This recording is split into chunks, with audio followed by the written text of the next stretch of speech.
ကျွန်တော်တို့ဒီနေ့ဆွေးနွေးသားမှာကတော့ Grade 11 Maths Chapter 2က Binomial Expansion အကြောင်းပဲဖြစ်ပါတယ်။ x plus y the whole square နဲ့ x plus y the whole cube တို့လိုထညွှန်းပါတဲ့ Binomial ကိန်းတန်းတွေကိုအကျယ်ဖြန့်ခြင်းအကြောင်းလေ့လာကြပါမယ်။ဒိုင်းတစ်ခုလုံးကျင့်ရမယ်ဆိုရင်စိန်ခေါ်မှုအင်မတန်များပါတယ်။အဲဒါကြောင့် Pascal's triangle ကဒီနေရာမှာအသုံးတဲ့ပါတယ်။အဲဒါကိုဘယ်လိုဆွဲရမလဲ။ပထမဆုံးထိပ်ဘက်မှာ1ကိုရေးပါမယ်။အဲ့ဒီ1ကိုထိပ်စွန်းတစ်ခုနဲ့ထိုးထားတဲ့3ကန်တစ်ခုကိုဆွဲပါမယ်။ကျန်တဲ့ထိပ်စွန်းတစ်ခုမှာ1ကိုကိုစီရေးပါမယ်။ဒုတိယတစ်ခေါက်အနေနဲ့အဲ့ဒီ1နှလုံးကိုထိပ်စွန်းနဲ့ထိုးပြီး3ကန်နှစ်ခုကိုဆွဲပါမယ်။ဘယ်ဘက်စွန်းမှာတော့1ပဲရေးပါမယ်။ဒီလေဘက်ထိပ်စွန်းကတော့အပေါ်က1နှလုံးစလုံးနဲ့သက်ဆိုင်နေတဲ့အတွက်1 + 1 = 2ကိုရေးပါမယ်။ညာဘက်စွန်းမှာတော့1ပဲရေးပါမယ်။တတိယတစ်ခေါက်အနေနဲ့3ကန်3ခုဆွဲပါမယ်။1နဲ့2ပေါင်း3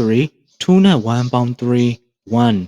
အဲ့ဒီပုံစံအတိုင်း Pascal's triangle ကိုတည်ဆောက်လို့ရပါတယ်။ဒီ Pascal's triangle ကြီးသုံးပြီး binomial တွေကိုဘယ်လိုအကျယ်ဖြန့်မလဲ။ x + y the whole power 4ကိုအကျယ်ဖြန့်မယ်ဆိုပါစို့။သူ့ထညွှန်းကိန်းက4မို့လို့ Pascal's triangle တဲကဒုတိယမြောက်ကဏ္ဍ4ဖြစ်တဲ့အတန်းကိုကြည့်ရပါမယ်။အဲ့အတန်းကကိန်းတွေကို coefficient တွေအနေနဲ့ယူပါမယ်။သူ့ထညွှန်းကိန်းက4မို့လို့ x power 4ကနေစရေးရပါမယ်။ပြီးရင်ရှေ့ကို x power 0အထိထညွှန်းတွေကိုလျှော့ရပါမယ်။ y ကြတော့ပြောင်းပြန်ဖြစ်ပါတယ်။သူကြတော့ y power 0ကနေ y power 4အထိထညွှန်းတွေကိုတိုးရပါတယ်။အဲ့ဒါကိုဆက်တွက်လိုက်တဲ့အခါ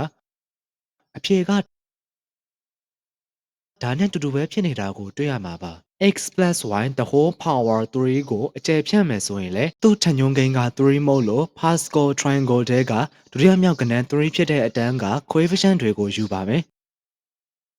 သူ့ထညွှန်းကိန်းက3မို့လို့ x power 3ကနေ x power 0အထိ y power 0ကနေ y power 3အထိရေးပါမယ်။သူ့အဖြေလဲ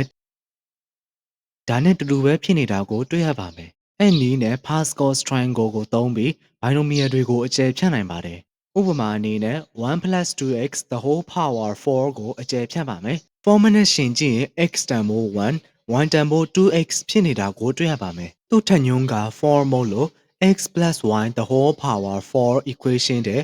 x နေရာမှာ1 y နေရာမှာ 2x ကိုအစားသွင်းပါမယ်။တွက်ကြည့်လိုက်တဲ့အခါဒီအဖြေထွက်ပါတယ်။ဒါကတော့ binomial တွေကိုအကျယ်ဖြန့် expansion လုပ်နည်းပဲဖြစ်ပါတယ်။ဗီဒီယိုကိုအဆုံးထိကြည့်ရှုပေးတဲ့အတွက်ကျေးဇူးတင်ပါတယ်